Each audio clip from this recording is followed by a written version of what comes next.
ओम शांति। बाबा good morning. आज बाबा के 11 सितंबर 2020 के महावाक्य हैं।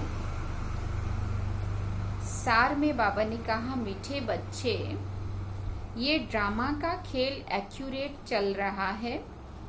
जिसका जो पार्ट जिस घड़ी होना चाहिए वही रिपीट हो रहा है। ये बात यथार्थ रीति समझना है। बाबा ने प्रश्न में पूछा, तुम बच्चों का प्रभाव कब निकलेगा? दूसरी बात बाबा ने पूछी, अभी तक किस शक्ति की कमी है? तो बाबा ने उत्तर में कहा, जब योग में मजबूत होंगे तब प्रभाव निकलेगा। अभी वो जौहर नहीं है। याद से ही शक्ति मिलती है।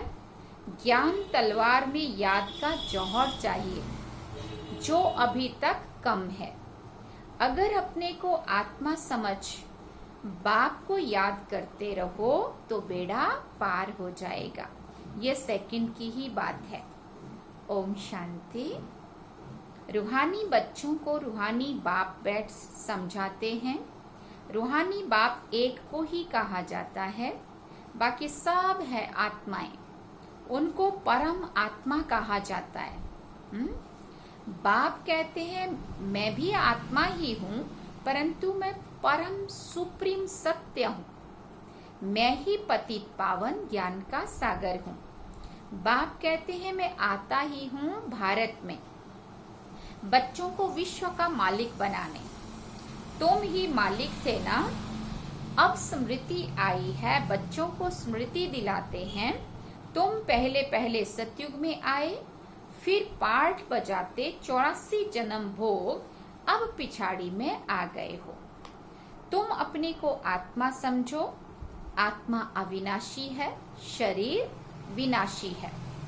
आत्मा ही देह के साथ आत्माओं से बात करती है। आत्म अभिमानी होकर के नहीं रहते हैं तो जरूर देह अभिमान है। मैं आत्मा हूँ, यह सब भूल गए हैं। कहते भी हैं पाप आत्मा, पुण्य आत्मा, महान आत्मा। वो फिर परमात्मा नहीं बन सकते। कोई भी अपने को शिव कह ना सके। शरीरों के शिव नाम तो बहुतों के हैं।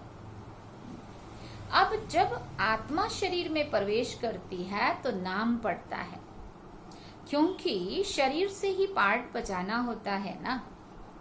तो मनुष्य फिर शरीर के भान में आ जाते हैं। मैं फलाना हूँ। अभी समझते हैं, हाँ मैं आत्मा हूँ। हमने 84 का पार्ट बजाया। अभी हम आत्मा को जान गया हूँ। हम आत्मा सतो प्रधान थी, फिर अभी क्या बनी हूँ? तमो प्रधान बनी। बाप आते ही तब हैं जब सब आत्माओं को कट लगी हुई है। जैसे सोने में खाद पड़ती है ना। तुम बच्चे सच्चा सोना हो, फिर चांदी तांबा लोहा पड़कर बिल्कुल काले हो गए हो। ये बात और कोई भी समझा नहीं सकते। सब कह देते हैं आत्मा निर्लेप है। बाबा कहते खाद कैसे पड़ती है, ये भी बाप ने बच्चों को समझाया है। बाप कहते हैं, मैं आता ही भारत में हूँ। जब बिल्कुल तमो प्रधान बन जाते हैं तब आता हूँ। एक्यूरेट टाइम पर आते हैं। जैसे ड्रामा में एक्यूरेट खेल चलता है ना।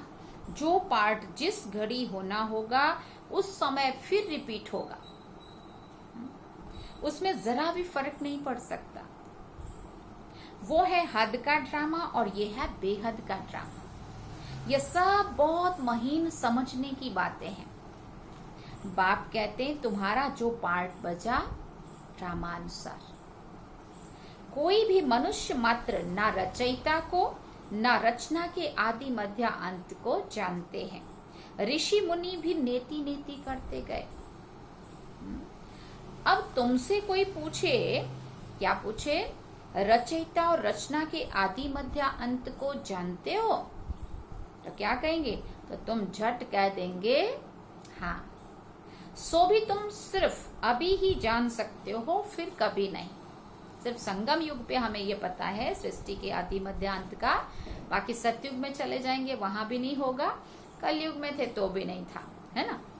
सिर्फ अभी ही जानते, फिर कभी नहीं। बाबा ने समझाया है तुम ही मुझ रचयिता और रचना के आदि मध्य अंत को जानते हो। अच्छा, ये लक्ष्मी नारायण का राज्य कब होगा ये जानते होंगे? नहीं, इनमें भी कोई ज्ञान नहीं है, ये तो बंडर है ना। तुम कहते हो हमारे में ज्ञान है, ये भी तुम समझते हो। बाप का पार्ट एक ही बार का है, तुम्हारी एम ऑब्जेक्ट ही है ये लक्ष्मी नारायण बनने की। बन गए फिर पढ़ाई की दरकार नहीं रहेगी। बैरिस्टर बन गया सो बन गया। बाप जो पढ़ाने वाला है उनको याद करना चाहिए ना, तुमको सब सहज कर दिया है। बाबा बार बार कहते हैं पहले अपने को आत्मा समझो, मैं बाबा का हूँ। पहले तुम भी नास्तिक थे, अभी तुम आस्तिक बन गए हो।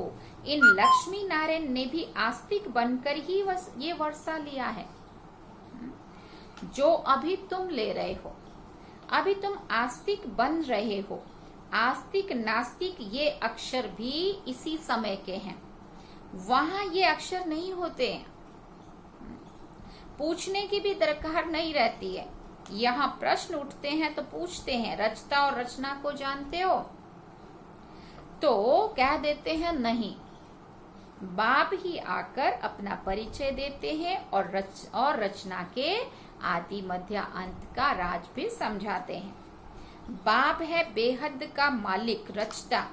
बच्चों को समझाया गया है और धर्म स्थापक भी यहाँ जरूर आते हैं। तुमको साक्षात्कार कराया था इब्राहिम, क्राइस्ट आदि कैसे आते हैं। वो तो पिछाड़ी में जब बहुत आवाज निकलेगा तब आएंगे। बाबा ने कहा वो धर्मात्माएं भी यहाँ से ही वो ताकत भर के जाएंगी, क्योंकि फिर उनको अपने समय पर आकर के अपना धर्म स्थापन करना है। तो बाबा ने कहा वो आत्माएं भी पिछाड़ी में आएंगी, तब बहुत आवाज निकलेगा। बाप कहते हैं बच्चे देह सहित देह के सब धर्मों को त्याग मुझे याद करो। पिछाड़ी में आएंगी, माना अब ये पिछाड़ी का समय है। अभी वो आत्माएं भी कहीं कहीं से आ रही है, ज्ञान ले रही है। भले उस नाम रूप में नहीं, इसलिए पहचान नहीं होगी, लेकिन बाबा ने कहा अभी तुम सन्मुख बैठे हो, अपने को देह नहीं समझना है, मैं आत्मा हूँ। अपने को आत्मा समझ बाप को याद करते रहो तो क्या होगा, बेड़ा पार हो जाएगा। सेकंड की बात है। मुक्ति में जाने के लिए ही भक्ति आधा कल्प करते हैं, लेकिन कोई भी आत्मा वापस जा नहीं सकती। बाबा ने कहा 5000 वर्ष पहले भी बाप ने ये समझाया था, अभी भी समझाते हैं। श्री कृष्ण ये बातें नहीं समझा सकते, उनको बाप भी नहीं कहेंगे। बाप है लौकिक और अलौकिक और फिर पारलौकिक। हद का बाप लौकिक, बेहद का बाप पारलौकिक और फिर आत्माओं का पिता। फिर बाबा ने कहा और ये एक है फिर संगम युगी वंडरफुल बाप, इनको अलौकिक बाप कहा जाता है। ये बुद्धि में रखना है। प्रजापिता ब्रह्मा को कोई याद नहीं करते हैं, वो हमारा ग्रेट ग्रेट ग्रैंडफादर है, ये बुद्धि में नहीं आता है।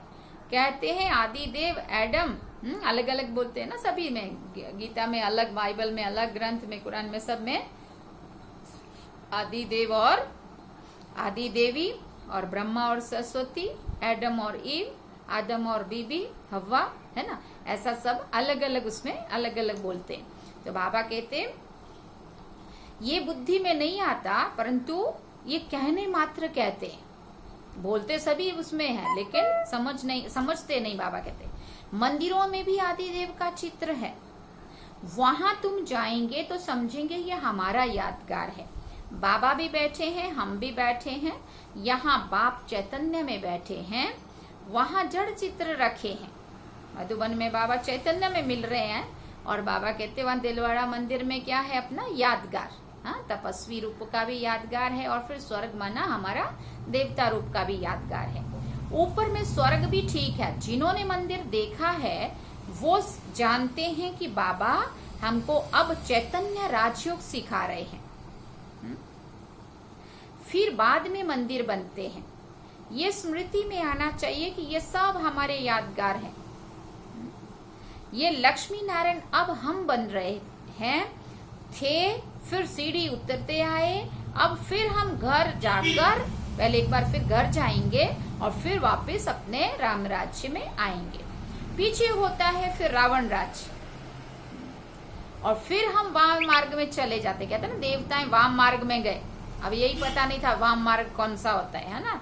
जब हम देह अभिमान में आ गए तो ऑटोमेटिकली हमारी जो सीधे रास्ते से जा रहे थे, हमने रास्ता ही गलत पकड़ लिया। देही अभिमानी होकर के जी रहे थे ना देवताएं, और फिर देह अभिमान में आए माना द्वापर युगी राजाएं, ऑटोमेटिकली देवताएं वाम मार्ग में चले गए। हाँ, सीधे जैसे जा रहे थे ना, वो उसकी बजाय वाम मार्ग में चले गए। तो बाबा ने कहा, बाप कितना अच्छी रीति समझाते। इस समय सभी मनुष्य मात्र पतित हैं, इसलिए पुकारते हैं, हे पतित पावन, आकर हमको क्या करो, पावन बनाओ।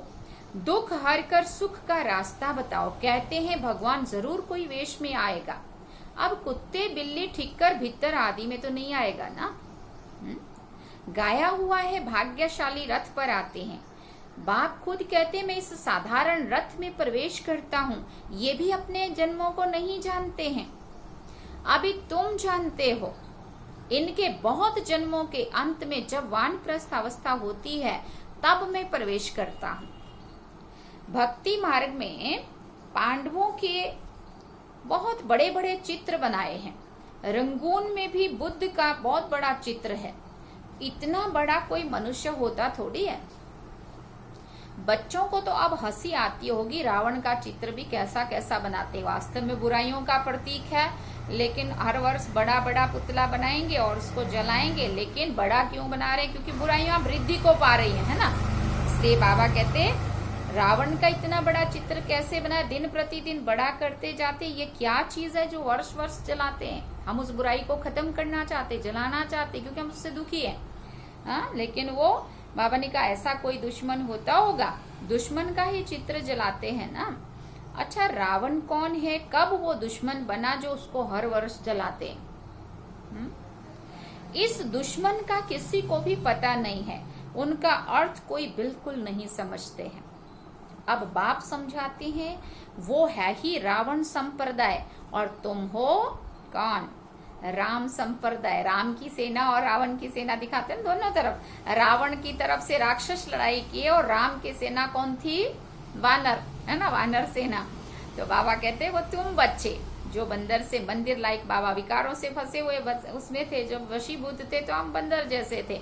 अब बाबा हमें बंदर से मंदिर लाइक बना रहा है। तो हमारा राम माना शिव बाबा, हमारा राम जिसने हम बच्चों की सेना लेकर के और रावण पर विजय प्राप्त की। उनकी तरफ से राक्षस लड़े और बाबा की तरफ से हम सारे वानर लड़े, है ना। बाबा कहते ये बात भी समझनी है।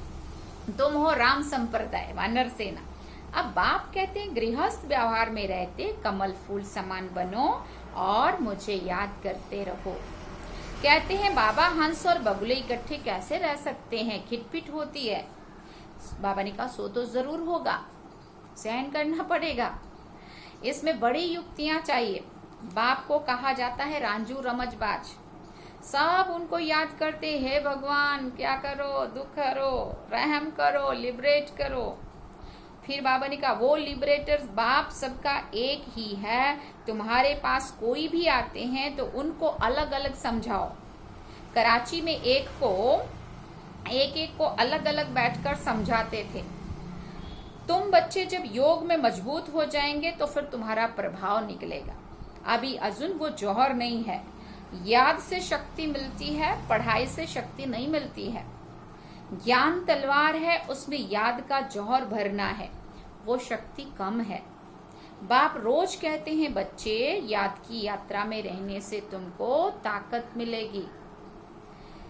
पढ़ाई में इतनी ताकत नहीं है, याद से तुम सारे विश्व के मालिक बनते हो। तुम अपने लिए ही सब कुछ करते हो। बहुत आए फिर गए, माया भी दुस्तर है। बहुत नहीं आते हैं, कहते हैं ज्ञान तो बहुत अच्छा है, खुशी भी होती है और बाहर गए और खलास। खत्म। जरा भी ठहरने नहीं देती। कोई कोई को तो बहुत खुशी होती है। क्या खुशी में बोलते हैं, ओहो बाबा अब आप आए हैं, हाँ अब बाबा आप आए हैं हमें ले अपने सुख धाम में ले चलने के लिए। बाप कहते हैं अभी पूरी राजधानी स्थापन हुई कहाँ है, तुम इस समय हो ईश्वरीय संतान और फिर होंगे दैवी संतान। डिग्री कम हो गई ना, मीटर में पॉइंट होती है तो इतना पॉइंट कम। तुम अभी एकदम ऊंच बनते हो, फिर कम होते होते नीचे आ जाते हो। सीढ़ी नीचे उतरना ही है। अब तुम्हारी बुद्धि में सीढ़ी का ज्ञान है। चढ़ती कला सर्व का भला, फिर धीरे धीरे उतरती कला होती है। शुरू से लेकर इस चक्र को अच्छी रीति समझना है। इस समय तुम्हारी चढ़ती कला होती है क्योंकि बाप साथ है ना। ईश्वर जिसको मनुष्य सर्वव्यापी कह देते हैं, वो बाबा मीठे मीठे बच्चे कहते रहते हैं और बच्चे फिर बाबा बाबा कहते रहते हैं। बाबा हमको पढ़ाने आए हैं। आत्मा पढ़ती है, आत्मा ही कर्म करती है, आत्मा ही शांत स्वरूप बनती है। इस शरीर द्वारा कर्म करती हूँ। अशांत अक्षर ही तब कहा जाता है जब दुखी होते हैं। बाकी शांति तो हमारा स्वधर्म है। बहुत कहते हैं मन की शांति हो, अरे आत्मा तो स्वयं शांत स्वरूप है। उनका घर ही शांति धाम है। तुम अपने को भूल गए हो। तुम तो शांति धाम के रहने वाले थे, वहां शांति वहां ही मिलेगी। आजकल कहते हैं एक राज्य एक धर्म एक भाषा हो, one cast one religion one God. फिर बाबा ने कहा वन गवर्नमेंट लिखती है ना, वन गवर्नमेंट लिखती है ना, वन गॉड है, फिर सर्वव्यापी क्यों कहते हैं? एक तरफ कहते हैं वो एक है, फिर कहते हैं सबके अंदर है। वन गॉड तो कोई मानता ही नहीं है। तो अब तुमको फिर ये लिखना है, लक्ष्मी नारायण का चित्र हो, ऊपर में लिख दो सतयुग में जब इन्हों का राज्य था तो one God one deity religion था।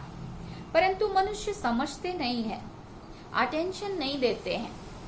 अटेंशन उनका जाएगा जो हमारे ब्राह्मण कुल का होगा,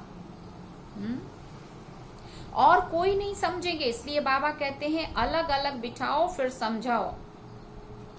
जो हमारे ब्राह्मण कुल फॉर्म भराओ तो मालूम पड़ेगा, क्योंकि कोई किसी को मानने वाला होगा, कोई किसी को मानने वाला होगा। सबको इकट्ठा कैसे समझाएंगे? अपनी अपनी बात सुनाने लग पड़ेंगे। पहले पहले तो पूछना चाहिए कि कहाँ आए हो, बीके का नाम सुना है, ऐसा उनको पहले पूछना है। प्रजापिता ब्रह्मा तुम्हारा क्या लगता है, कभी सुना है?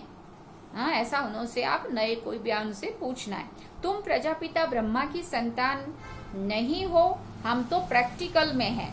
तुम भी हो परंतु तुम समझते नहीं हो, ऐसा उनको फिर समझाना है। तो तुम भी, क्योंकि ब्रह्मा ने सृष्टि रची कहते हैं ना, शास्त्रों में सब बोलते हैं ऐसा, लेकिन वो अपने को नहीं समझते कि हम भी ब्रह्मा के बच्चे, ब्रह्मा कुमार है ना।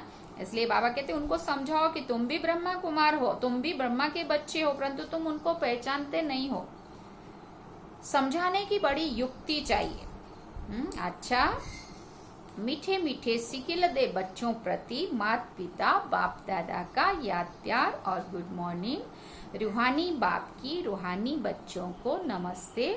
हम रूहानी बच्चों की रूहानी माता पिता बाप दादा को दिलवा जान सिकवा प्रेम से याद प्यार गुड मॉर्निंग नमस्ते। थैंक्स बाबा जी। अब धारणा के लिए मुख्य सार है। पहला पॉइंट, मंदिरों आदि को देखते सदा ये स्मृति रहे कि ये हमारे ही यादगार हैं। अब हमें ऐसा लक्ष्मी नारायण बनना है। अब हमें ऐसा लक्ष्मी नारायण बना रहे हैं। दूसरा पॉइंट, गृहस्थ व्यवहार में रहते कमल फूल समान रहना है। हंस और बगुले साथ हैं तो बहुत युक्ति से चलना है, सहन भी करना है। बाबा ने वरदान में कहा, माया के बंधनों से सदा निर्बंधन रहने वाले योग युक्त बंधन मुक्त भव। बंधन मुक्त की निशानी है सदा योग युक्त। योग युक्त बच्चे जिम्मेवारियों के बंधन व माया के बंधन से मुक्त होंगे। मन का भी बंधन ना हो। लौकिक जिम्मेवारी तो खेल है, इसलिए डायरेक्शन प्रमाण खेल की रीति से हंसकर खेलो तो कभी छोटी छोटी बातों में थकेंगे नहीं। अगर बंधन समझते हो तो तंग होते हो, क्या क्यों का प्रश्न उठता है, लेकिन जिम्मेवार बाप है, आप निमित्त हो। इस स्मृति से बंधन मुक्त बनो तो योग युक्त बन जाएंगे। स्लोगन में बाबा ने कहा, करण करावनहार की स्मृति से भान और अभिमान को समाप्त करो। कैसे? करण करावनहार की स्मृति से भान और अभिमान, ये होता है ना, एक देह भान और एक देह अभिमान, तो देह का भान भी ना हो, अभिमान भी ना हो, दोनों को ही बाबा कहते समाप्त करो। जब हम ये स्मृति रहेगी, करण करावनहार शिव बाबा है, हम तो निमित्त हैं, करणहार हैं, तो बाबा कहते भान भी नहीं रहेगा, देह से न्यारा समझेंगे, और अभिमान भी, भान अभिमान दोनों समाप्त हो जाएगा। अच्छा, ओम शांति शांति शांति।